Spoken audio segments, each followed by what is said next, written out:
West Coast Cookbook and Speakeasy with Chef Justice Putnam. netrootsradio.com.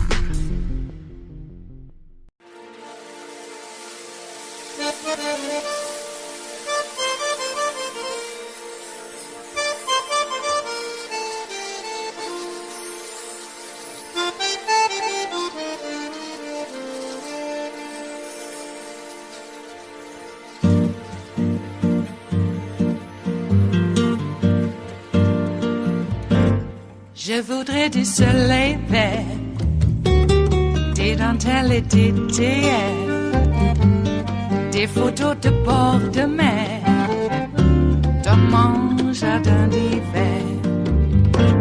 Je voudrais de la lumière, comme en Nouvelle-Angleterre.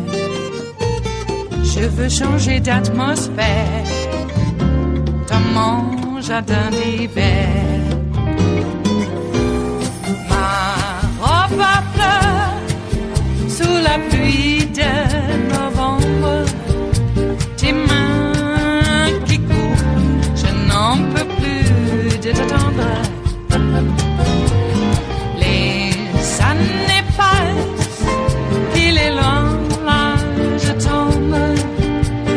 Nul ne peut nous entendre. Je voudrais du Fred Astaire. Let's dive right into the new developments in the story that broke while we were on the air yesterday morning. Two sources confirmed to NBC News that former President Donald Trump received a letter from Special Counsel Jack Smith this week, informing him that he is the target of a federal investigation into efforts to overturn the legitimate results of the 2020 election. Those efforts include, but are not limited to, the January 6th attack on the United States Capitol. Although a target letter does not definitively mean a person will be charged, in most cases, it is a precursor to an indictment. Joyce Vance, tell us why this is so significant. Well, it's particularly significant in this case, Joe. It's correct that in a normal situation, when prosecutors send out a target letter, it means that they anticipate that they're about to charge that individual. In a high-profile matter like this, you can be certain that Jack Smith thoroughly considered what evidence he had, what his charging decisions were going to look like before he issued this letter. This guarantees to almost a moral certainty that Jack Smith will charge Donald Trump. What we'll see next will be the typical process where lawyers will try to engage. I think it's extraordinarily unlikely that they'll permit Trump to testify in front of the grand jury if there's any way to restrain him from doing that. But the lawyers will want to have a conversation with prosecutors at Justice and perhaps will want to appeal their decision to indict to Merrick Garland. That's what the next week or so will look like. Then I suspect we'll see an indictment. So, Joyce, any more details you can provide given what we know? And we know that it's very limited, but in terms of what the charges might be pertaining to specifically and where this may all play out. There's been a little bit of reporting about what was in the target letter, but we haven't seen that letter itself. And even if we have the opportunity to see it, expect the details to be pretty sparse. Prosecutors typically will say, we are considering indicting you on charges involving, and then they will list a couple of topics. Here, the reporting is that the charges may include some form of a conspiracy, that there may be charges involving violation of rights and obstruction of justice. But the reality is that under the federal principles of prosecution, prosecutors are supposed to charge the most serious, readily provable crimes. And here, there's a lot of hunting. Jack Smith will have to be strategic about bringing charges he believes he can get in front of a jury without undue delay. Tell us, Jackie, what do you expect to hear from the target letter, and what does your reporting tell you about the story? Yeah, Joe. So we actually have yet to confirm what exactly was in that target letter. I know there's a lot floating around out there about some of the more specific charges and statutes that are listed. We do know, according to our reporting with my colleagues Perry Stein, Josh Dossie, and Spencer Sue, that there are multiple charges listed. But again, the exacts of what those span are still a bit murky. We do know that one of them that is most likely included, the conspiracy to defraud, is a charge that has been widely discussed. It's something in 2022 that a federal judge said that John Eastman and former President Donald Trump were likely guilty of committing. But again, the rest of these are still TBD. As for, to just piggyback off of what Joyce just said, essentially this target letter indicates to us that an indictment could be coming very soon. It doesn't mean that's guaranteed. But if we look at the Mar-a-Lago indictment last time around, there were roughly, I had said 10 days on way too early. I apologize, John, for making that error. It was actually 20 days between when the target letter was delivered to former President Trump's lawyers and when he actually received that indictment. So we are sort of looking at that time frame, but it's clear that Jack Smith is picking up the pace here. We have been told that his investigators are still actively interviewing other witnesses. They're knee-deep in this investigation still, according to those witnesses and some of the lawyers representing them, and that for Smith to roll this out at this time is a bit unusual and suggests maybe he's trying to get ahead of some other potential indictments coming. The last question that we are asking around about is who else has received a target letter, who else might be receiving a target letter, since this is obviously an enormously broad investigation and there were several other key players involved with Trump's efforts to overturn the results of the 2020 election. Yeah, Michael Steele, you and I both have run for office, both been elected as Republicans, politicians. We've been surrounded by Republican politicians. Maybe they're not all saints. Maybe they weren't all saints. Maybe there were a lot of sinners there. But, I must say, looking at Kevin McCarthy now and looking at him after January the 6th, looking at a guy who then was saying that Donald Trump was responsible for cops getting the hell beaten out of them, responsible for the chaos of January the 6th, responsible for riots that attempted to overthrow the United States federal government, responsible for the trashing of the United States Capitol, for animals going in and smearing excrement all over the United States Capitol, for trying to stop the counting of electoral votes. That same Kevin McCarthy now coming out and saying that it's the Justice Department's fault. He said after January the 6th, these people, Donald Trump, these people must be brought to justice. Now that the Justice Department has somebody who's trying to bring them to justice, they are actually attacking law enforcement.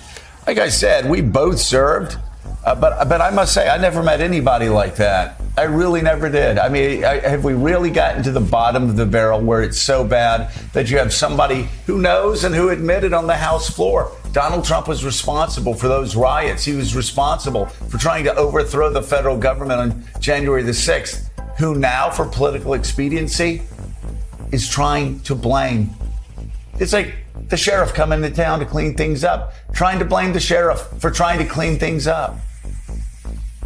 Yeah, Joe, there are far more sinners than saints in this iteration of the Republican Party. You and I know that well. We've watched people that we worked with, that we were in the field of politics with side by side, become otherworldly in their view of situations like this. The thing that's the most interesting for me is the transformation. In the past, our elected officials, in a serious matter like this, Watergate comes to mind, where they would not elevate the politics over the rule of law, the pursuit of justice, doing the right thing, as our mamas used to tell us, right? Today, this iteration of MAGA republicanism is all about elevating the politics over all else, making everything subject to it, because at the tip of that spear is Trump and Trumpism. And so that's what's used now to pierce the veil of justice, to take off that blindfold, as we saw with Judge Cannon in the first Trump matter before her, trying to sort of game the system politically, or game the system because of your political interest. That is far removed from what you and I remember. Certainly, when you came into Congress in '94, it wasn't about elevating the politics. It was about elevating the policy. So even when you look at these issues from justice and crime and criminal behavior to policies in the House and in the Senate, the politics is what animates the narrative now. And there are no objective players. There's no one who's sitting back looking to call the balls and the strikes. Everyone from Kevin McCarthy on down has their finger on the scale to tip it towards Donald Trump.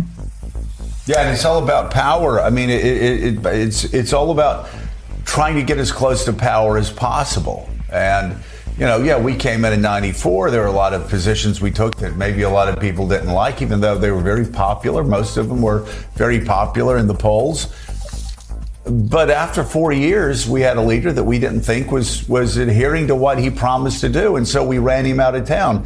People are like, you don't do that. Well, we did do that because it was, like you said, about the policies. I remember saying to Newt at the time, I said, listen, if my own mother was running this place like you were running this place, I would vote to send my mom home. Hopefully she'd have me for Thanksgiving dinner, but if not, well, she would just have to deal with it. And I said that to say this. Careful eating that turkey, Joe.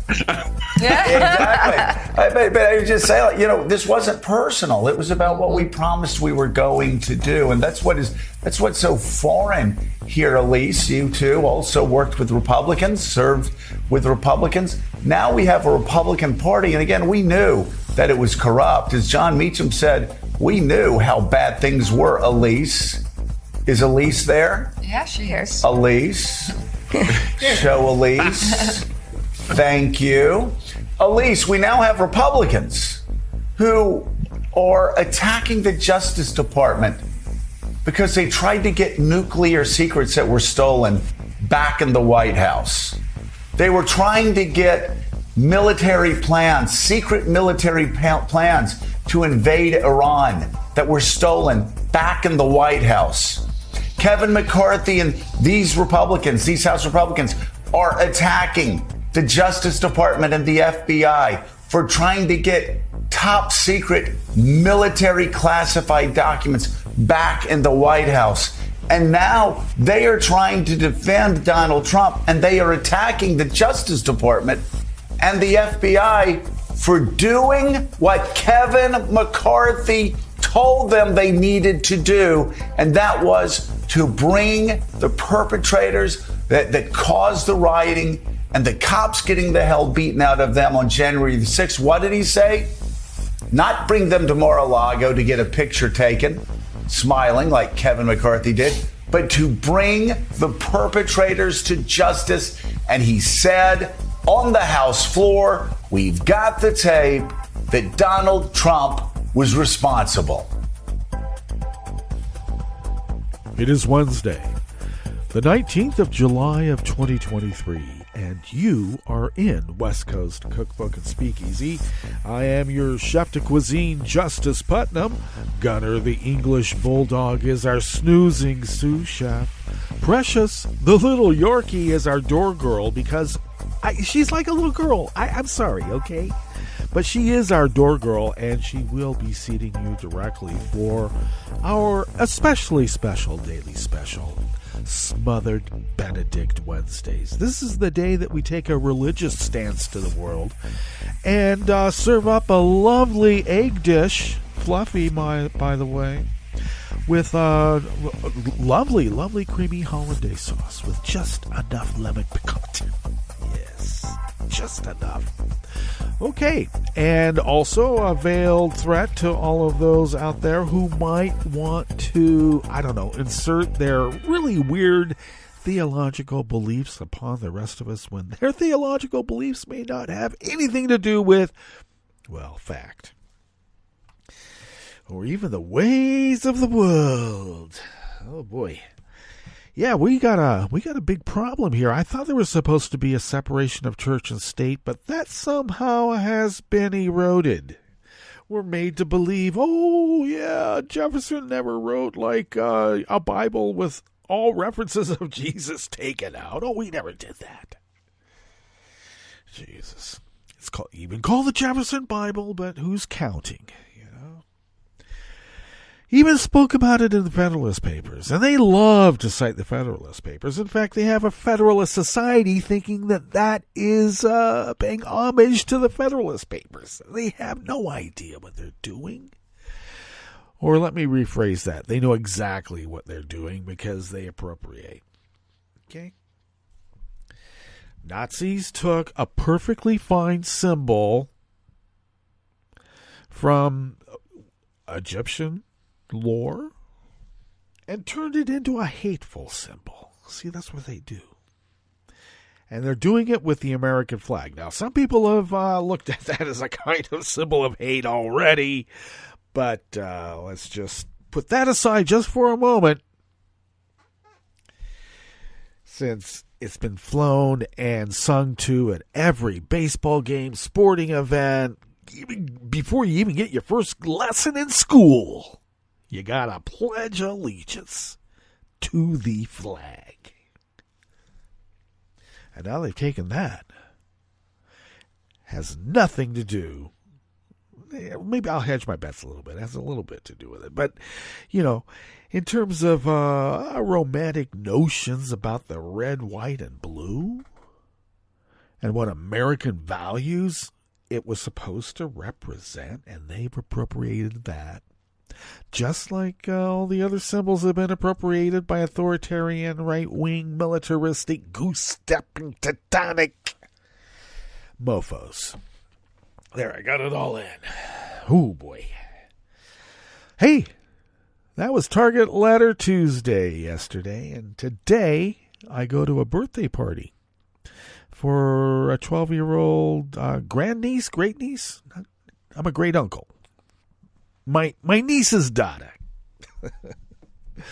And her husband's side of the family tend to be, shall we say, a bit more conservative than our side, not counting my MAGA brother. So it's going to be some question about who's going to be more MAGA, my brother or the MAGA family that's going to be there today. And I guess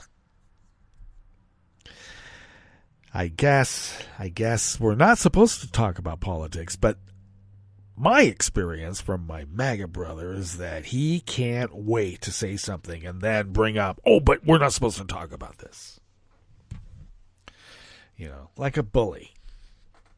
And he's my little brother, too. Not so little. He's just the baby of the family, and I don't know what happened. Maybe I was off doing my own thing, hanging out with my friends who we were all much older, 5 years. So old enough when you're a kid to be of a completely different generation almost.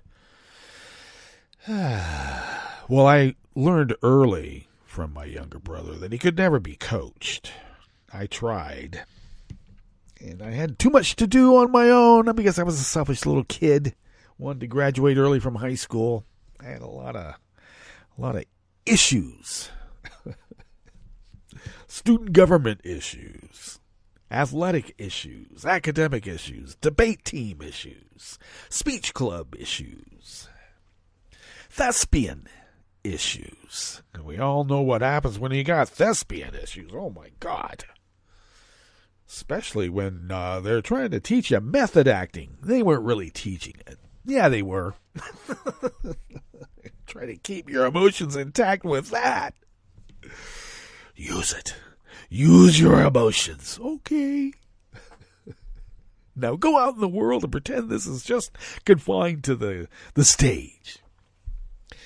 Okay. So, I was off doing my own thing, and I guess I didn't pay enough attention to who my brother's friends were when I was off to college. Now, I went off to college, so I couldn't keep track of who he was hanging out with in high school and later in high school, and it turned out to be car salesmen. And you know what happens when you, have friends that are car salesmen? Yeah. I guess you learn that cheating is good. Yeah, I gotta turn you over to my manager. Oh, wow. Okay. And the manager lays down the law. You want this car? You're gonna pay more. No. So my strategy, actually, from experiencing used car salesmen, is to go in there and then offer, when they give you a price, tell them you're going to pay them more. It throws them off. I'm going to pay more for that car. Gives them a little bit of a pause, and then you just go for the jugular. Hey, okay. You bring up talking to the manager. I'd like to talk to the manager. Not like in a Karen sort of way, but, getting turned over to somebody else. Use their strategy against them. All right. So my brother learned early that cheating was good, and so I wasn't there to give him the lie to that kind of philosophy. Cheating is not good. And yet, when you think about it, look at the way sports are now. How to cheat and get away with it. I don't mean like, performance-enhancing drugs. That's bad enough. I'm talking about on-the-field cheating, and they're coached. I have to say, we were never coached to cheat. But maybe there were subtle ways. Anyway, the successful athletes now have learned to cheat and get away with it. So maybe I'm the outlier, or shall I say, we are the outliers. The majority of America, maybe even humanity, who doesn't even like the idea that cheating exists, let alone that is the way to true success and the true measure of your worth as a human being. I cheat with the best of them. Oh, yeah. I don't know. Romantic, hippie idea about materialism. Oh, that's not supposed to matter. And how many rich hippies do we know? In fact, you had to be rich to be a hippie. Jeez. Well, yeah, let's go live on a commune. Well, whose commune are you going to live on? Whose land? Oh, we'll get it ourselves. Oh, yeah, sure you will. All right, enough of that. We're all older and wiser now, aren't we? Mm-hmm. Well, definitely older. Yeah. By just mere dint of the fact that we've gotten this far, we've acquired wisdom in a true sense. And so, what does my wisdom tell me at this very moment? And that is that I should tell you what we have in store for you for this West Coast Cookbook and Speakeasy salon that we hang out in 5 days a week in the mornings here on the West Coast. Yeah, the GOP is attacking the DOJ for doing what Kevin McCarthy said the DOJ should do, because this is who we're dealing with. Mm-hmm. On the rest of the menu in the Bistro Cafe, Michigan charged 16 Trump electors who falsely claimed he won the state. What did they get charged with? Yeah. Defrauding the government. I like that.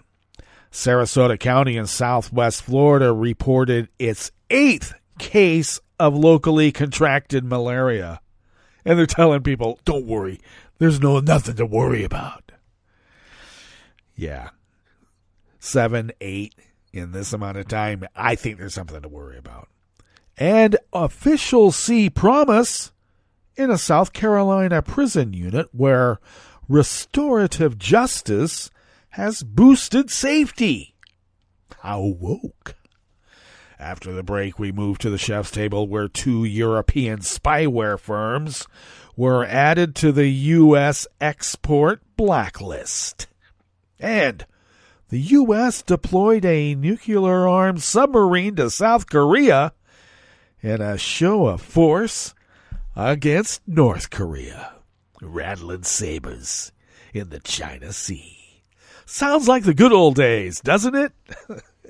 All that and more on West Coast Cookbook and Speakeasy. Bon appetit.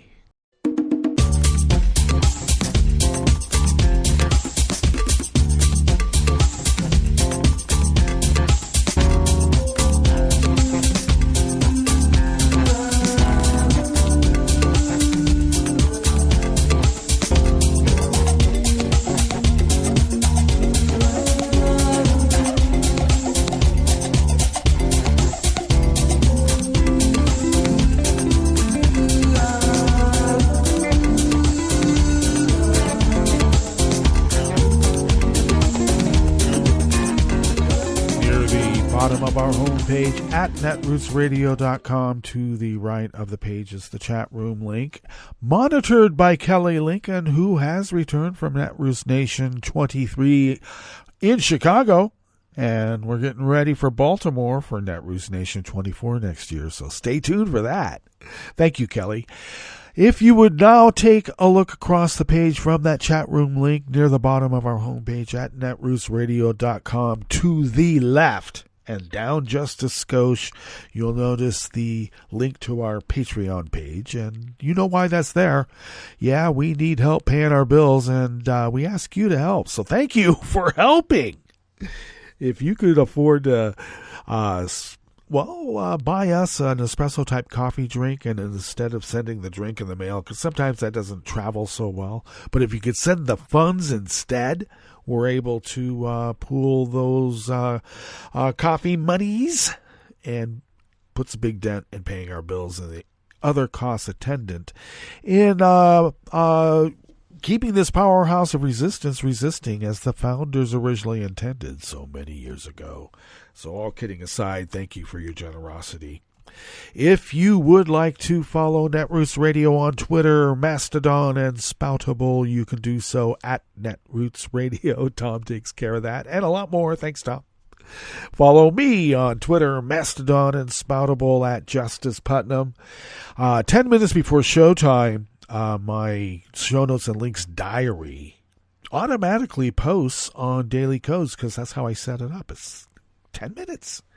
And that's where you can find the actual reportage, and you can find the that diary by following my social media feeds at Justice Putnam on Twitter, Mastodon, and Spoutable. Fancy that.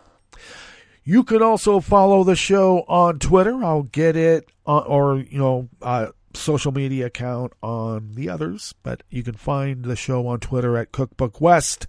And please do pick up podcasts by way of Spreaker, iTunes, iHeart, YouTube, etc., etc., etc. Just not Stitcher anymore. Thanks, SiriusXM. This first offering here in the Bistro Cafe of West Coast Cookbook and Speakeasy is by Patrick Marley from the Washington Post. Michigan Attorney General Dana Nessel charged 16 Republicans who falsely claimed to be the state's 2020 presidential electors with forgery and other felonies yesterday, Tuesday, bringing the first criminal prosecution against Trump electors as investigations over attempts to overturn election results intensify across the country. Nessel, and they got to tell you, she's a Democrat, apparently. Not a Democratic member. No, a Democrat. Brought the charges against the former state Republican Party co-chairwoman, Michonne Maddock, and 15 others who submitted official-looking paperwork to the federal government asserting they were casting the state's electoral votes for Donald Trump. Now, Joe Biden won Michigan, and courts swiftly threw out lawsuits claiming Trump was the true winner of the state. The charges stem from a state investigation that is separate from a federal probe by special counsel Jack Smith into attempts to reverse the 2020 results. Trump yesterday said he had received a Justice Department letter telling him he was a target of Smith's investigations.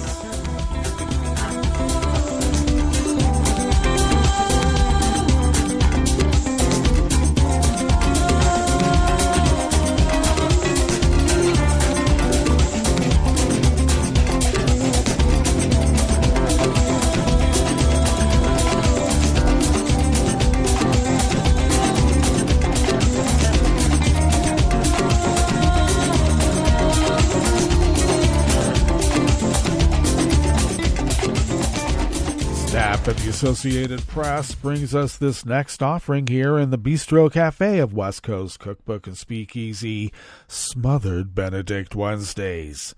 A southwest Florida county has documented an 8th case of malaria, state authorities said.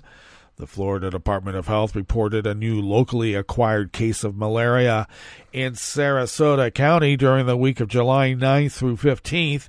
That's in addition to 5 cases last month and 1 case in May. I should note that the 8th case was just updated for today. So from the 15th of July until now, they've added another case to make it 8. Sarasota County and Manatee County, directly to the north, have been under a mosquito-borne illness alert for nearly a month. The area is located on the Gulf of Mexico, just south of Tampa Bay. Sarasota officials have been using aircraft, trucks, and ground crews to apply insecticide to the area where the malaria cases were reported. Mosquito control workers are trapping the insects and sending them to the federal CDC for evaluation. About 2,000 U.S. cases of malaria are diagnosed each year, the vast majority in travelers coming from countries where malaria commonly spreads. Since 1992, there have been 11 outbreaks involving malaria from mosquitoes in the U.S., The last one occurred in 2003 in Palm Beach County, Florida, where 8 cases were reported.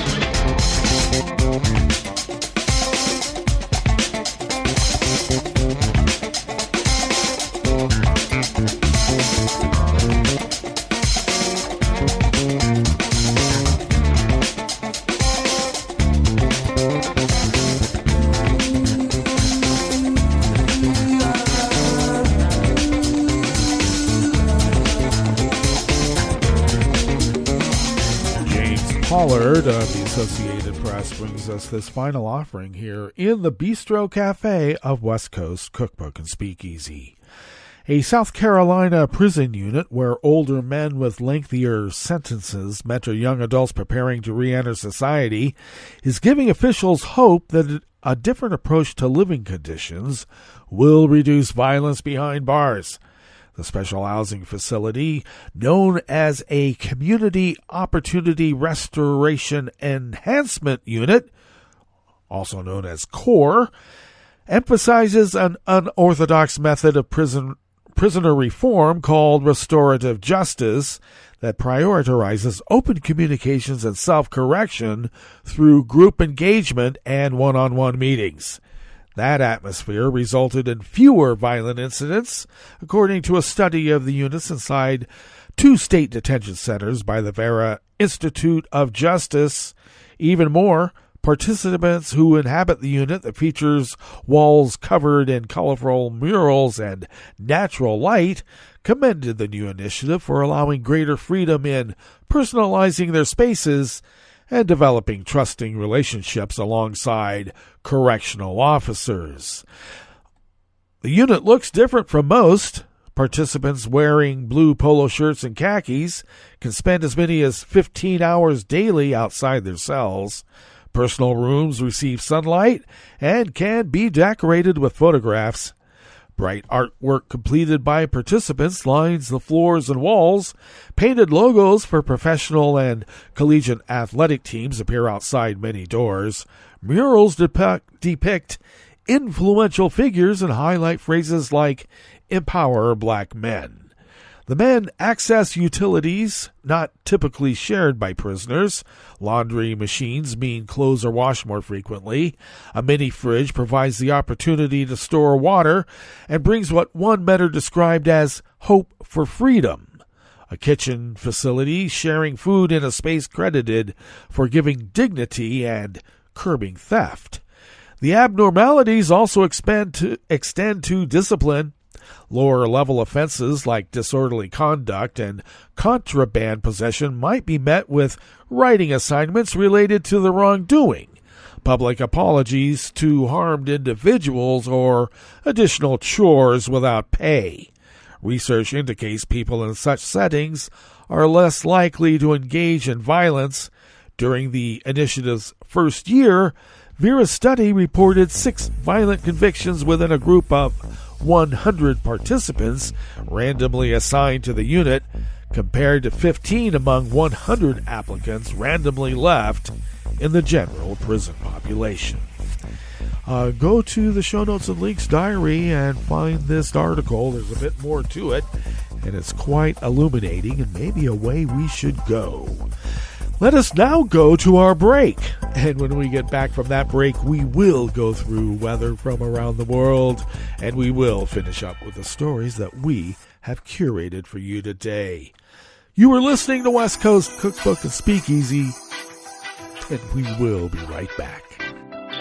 You are listening to netrootsradio.com. Please hang up and try again.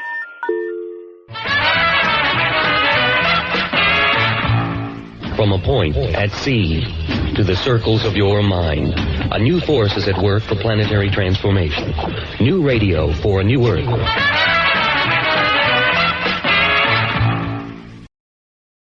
This is Take Two Movie Review. I'm Kim Lowe. This week, strap in for a raunchy ride. While the formula for Joyride is familiar, a buddy road trip comedy featuring a group of mismatched friends, Joyride is still a first. A mainstream comedy written, directed, and starring Asian American women. Featuring Ashley Park, best known for her work as Emily in Paris, Joyride is about a Type A attorney who's visiting China for the first time after being adopted as a baby by a white couple in the Pacific Northwest. Park's character Audrey is going to her native land to close a business deal for her law firm that could make or break her career. Since her Mandarin is practically non-existent, she brings along her slackerish, artist best friend Lolo to be her interpreter, along with Lolo's tag-along cousin Deadeye. Upon arrival in China, the trio meets up with Audrey's former college roommate Kat, played by Oscar nominee Stephanie Chu. Hijinks then ensue with the quartet's adventures going well beyond Audrey's attempts to close the deal. It'd be a spoiler to disclose the things they get up to, but it's safe to say it's the type of raunch usually reserved for male buddy movies.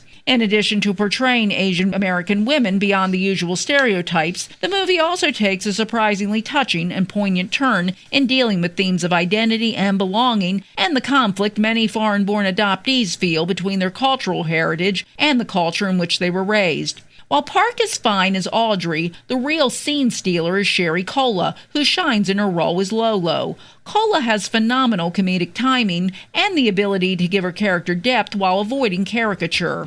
A good break from summer blockbusters, Joyride's a ride that anyone with a sense of humor will enjoy. This has been Take Two Movie Review. I'm Kim Lowe. Catch up with us at TakeTwoMovieReview.com and beat us back on our channel on YouTube.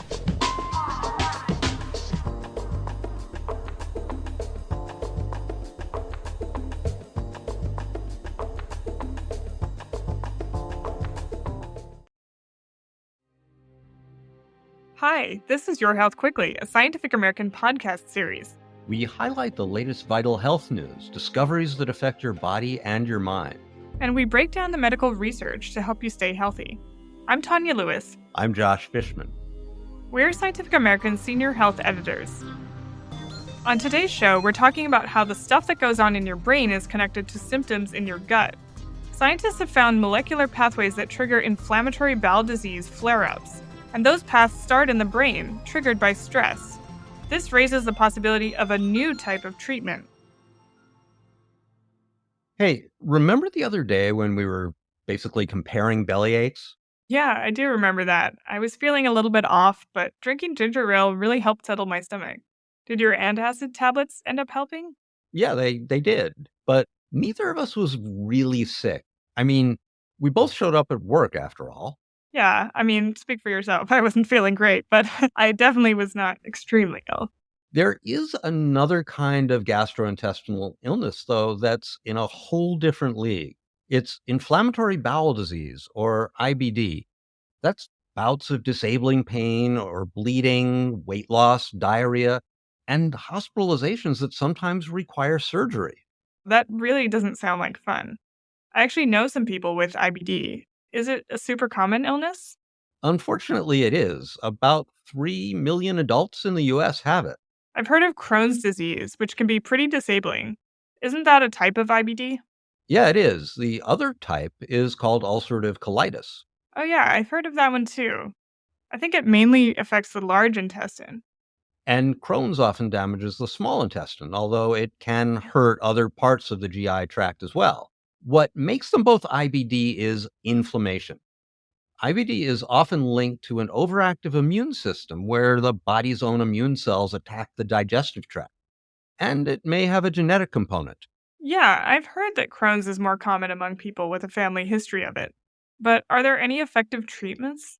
That's usually some variety of immune suppressant, such as a steroid drug or a medication that soothes inflammation. But even these controlled cases have periodic flare ups. The causes of these flares have been a real mystery. But I've been reading that the reason, or at least one of the main reasons, can be psychological stress. That does make sense. I mean, but it seems a little bit obvious that stress triggers a lot of diseases. So what's the new thing here? It's the precise connections. Starting in the brain, researchers traced two different pathways made of molecules and cells that kind of bang into one another, and the paths led all the way down to the intestines. So is that kind of like a series of falling dominoes, each one knocking the next one over? Yeah, that's a good way of thinking of it. But I just want to be clear. You're not saying that IBD is all in your head, right? No, really no.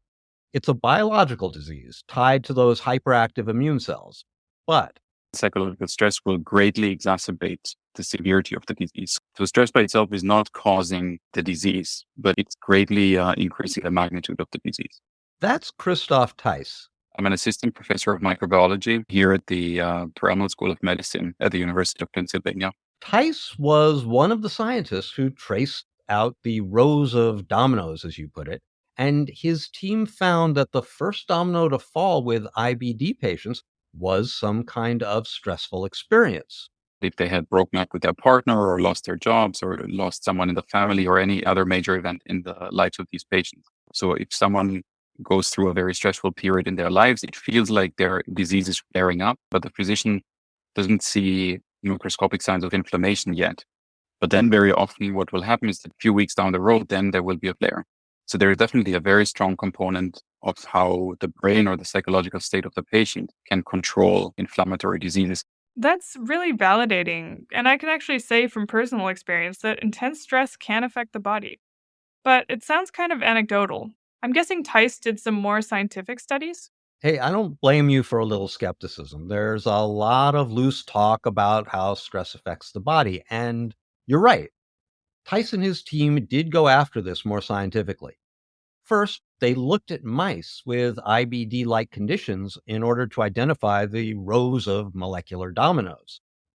Then they verified that these same dominoes fell down in people. The pattern held true in 3 different groups of IBD patients. They even went so far as to do colonoscopy exams on some of these people and saw these molecular signs of inflammation after stressful events. So, what's the next domino after someone has a fight with their spouse, for example? That's the release of glucocorticoids. Those are hormones that the brain triggers when you feel threatened. And these hormones reach 2 different kinds of cells in the gut with 2 different effects. Oh, you mean hormones like cortisol? How does that affect cells in the gut? Well, first, did you know that the gut had its own nervous system? Yeah, I think I did. Isn't it called the enteric nervous system? I think it has neurons and supporting cells.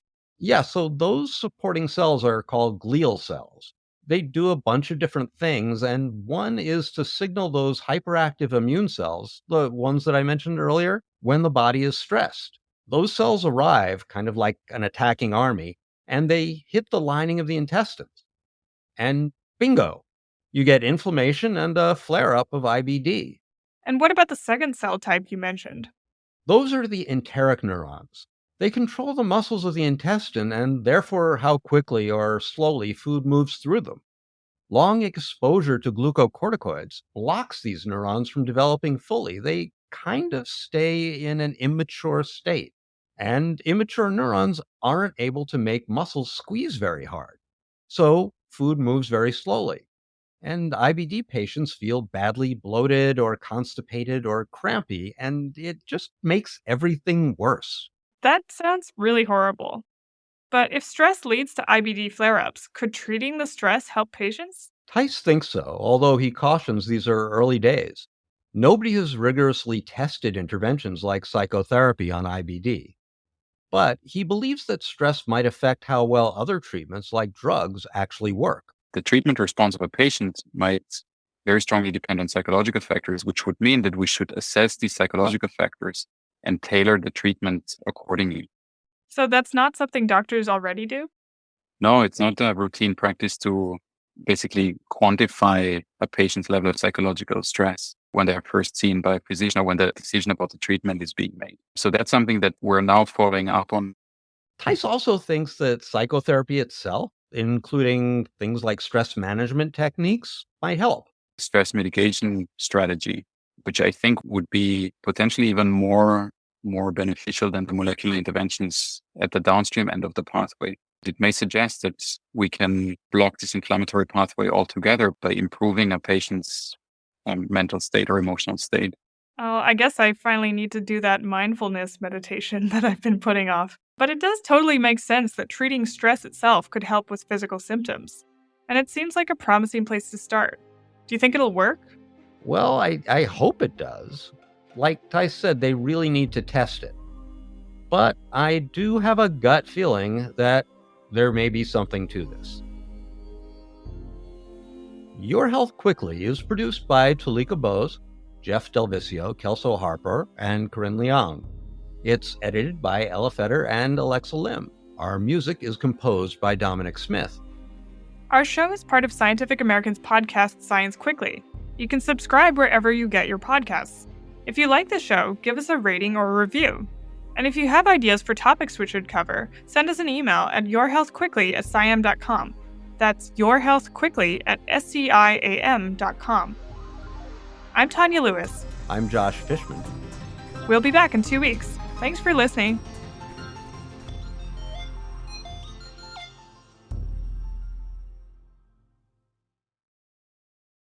Hi, I'm Tom Hartman, and since you're listening to netrootsradio.com, show your progressive side and go to the donate button on the bottom of the homepage. It's progressives like you who power Netroots Radio and keep the progressive message beaming everywhere 24 hours a day. Just go to our donate button at the bottom of netrootsradio.com. Thank you for keeping progressive radio at full power.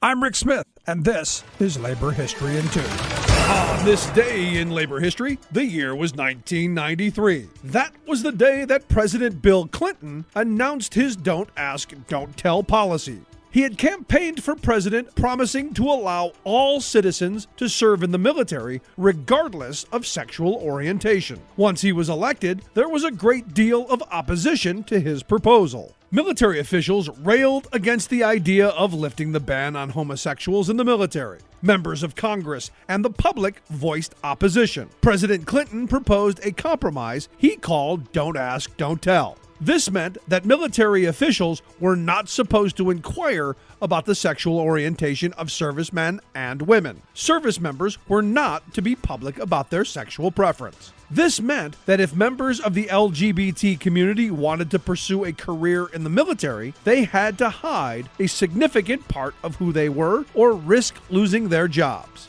The policy stood in effect for nearly 2 decades. More than 12,000 officers lost their jobs because they refused to stay in the closet. It is also unknown how many more LGBT people decided not to apply for military service because of the discriminatory division. President Obama pledged to repeal the policy during his first election. It took 2 years after his election until Don't Ask, Don't Tell was finally ended by Congress. Some members of Congress issued dire warnings about repealing the discriminatory policy. But on the 5th anniversary of the repeal, President Obama issued this statement: "Today, Americans can serve the country they love, no matter who they love. And openly gay, lesbian, and bisexual men and women in uniform make our military stronger and America safer." Labor History in 2 brought to you by the Illinois Labor History Society and The Rick Smith Show.